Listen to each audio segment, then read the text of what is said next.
Cred că una dintre cele mai mari greșeli pe care le facem vara este să alegem hainele doar după cum arată. Dacă sunt albe, par subțiri sau scrie 100% in pe etichetă, avem impresia că am făcut alegerea perfectă. Dar sunt câteva detalii pe care trebuie să le verificăm înainte să cumpărăm.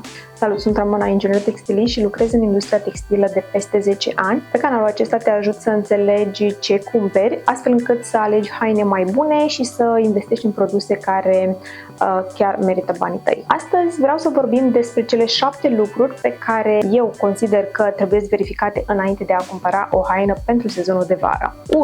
Nu mă uit doar la compoziție. Eu am luat aici 2 cămăși din ramie.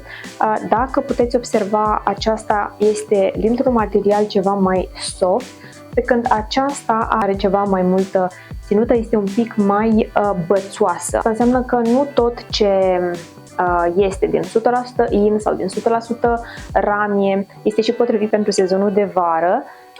De ce zic asta? Pentru că o cămașă dintr-un in ceva mai dens, ceva mai grosuț, nu te va ajuta în sezonul de vară, ci va amplifica senzația de cald. Al doilea lucru pe care îl fac este să verific transparența produsului. Cât mai transparent, cu atât mai bine, aș spune, pentru că aerul va pătrunde mult mai ușor și va elibera transpirația spre exteriorul țesăturii mult mai bine. Totodată trebuie să avem grijă pentru că astfel de produse cer purtarea unui maieu sau unei bustiere pe dedesubt. Asta depinde și de locul în care lucrăm, da? Cât de permisiv este. Și cum fac asta? Pun produsul în aer și verific transparența cu mâna. Acest produs este destul de transparent, uitați că se vede mâna mea. Da, este destul de transparent, însă eu pot purta foarte bine cu o brasieră pe dedesubt. Același lucru o să spun și despre această cămașă, la fel este destul de subțirică, vedeți, se vede mâna.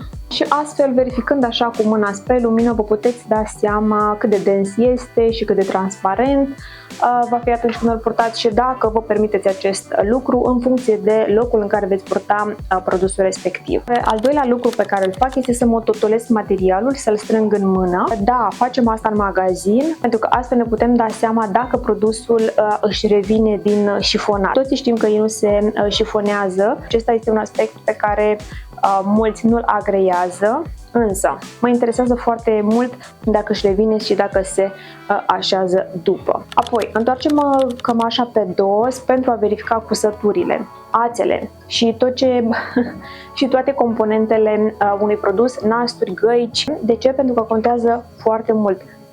Cusăturile spun foarte multe despre atenția acordată produsului.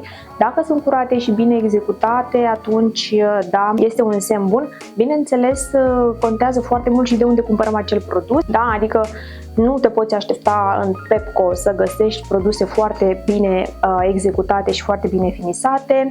Nu că aș avea ceva cu Pepco. Ce încerc să spun este că trebuie să ne dozăm așteptările în funcție de brandul, în funcție de magazinul la care facem achizițiile. Dacă avem produse care conțin căptușală, cum sunt fustele sau rochiile și așa mai departe, ne uităm la mesajul acesteia. Da? Foarte multe persoane uită să verifice și căptușala, iar vara poate face o diferență uriașă în confortul la purtare. Un alt aspect pe care l-am observat este faptul că foarte multe produse, foarte multe rochii, materialul de bază este dintr-o fibră naturală, iar pentru partea de căptușală, pentru partea de interior, aleg să pună o fibră sintetică. Nu sunt de acord cu acest lucru pentru că tocmai acel material atinge pielea, tocmai acel material sintetic stă pe pielea ta, pe corpul tău, o zi întreagă și nu îți va oferi confort și nu va face altceva decât să te facă să transpiri mai repede. De aceea sugerez să vă uitați la compoziția căptușelii și să țineți cont ca aceasta să fie dintr-o fibră naturală sau dintr-un mix potrivit, astfel încât să vă asigure confortul pe durata zilei. Cred că am ajuns la numărul 6. Al 6-lea lucru pe care îl fac este să probez acel produs. Sunt dăți când nu probez produsul, dar asta pentru că deja îmi dau seama la mână cum stă și îmi cunosc și mărimile. Însă sunt produse pe care trebuie neapărat să le probez și da, abia după ce le probez reușesc să-mi fac o părere. De ce sugerez probarea articolelor? Pentru că de cele mai multe ori pe manechin sau pe un umeraj ne dă impresia că produsul respectiv arăta foarte bine pe noi,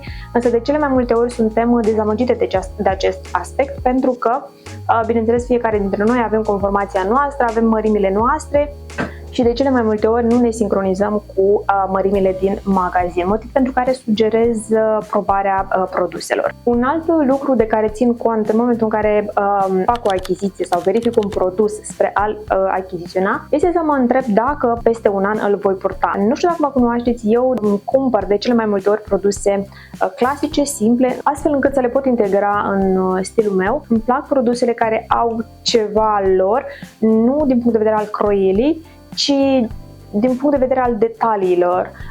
Poate o mânecă este evazată, poate avem un V suprapus, poate avem o încrețitură undeva pe lateral, deci mici detalii care cumva scot produsul în evidență. Dar dacă vă știți că vă plac astfel de produse, merită să vă întrebați dacă peste un an sau peste 2 veți mai purta produsul respectiv și dacă îl veți mai găsi la fel de util în garderoba voastră. Dacă considerați că îl veți purta și peste un an, 2, atunci clar este o achiziție bună. Dacă nu, cel mai bine ar fi să-l lăsați în magazin, pentru că până la urmă contează foarte mult banii voștri. Cred că cea mai mare greșeală este să cumpărăm doar pentru că o haină arată bine pe umeraj. Dacă începi să verifici câteva detalii simple, o să ajungi să alegi și mai bine și cel mai probabil o să ai haine care rezistă mai mult în garderobă. Cam așa decurge la mine o sesiune de shopping, trecând produsul prin cele 7 filtre, le numesc eu. Acum sunt curioasă să-mi spuneți ce verificați voi înainte de a face o achiziție. Scrie-mi în comentarii, poate descoperi și eu ceva. Ne vedem joia viitoare. Pa, pa!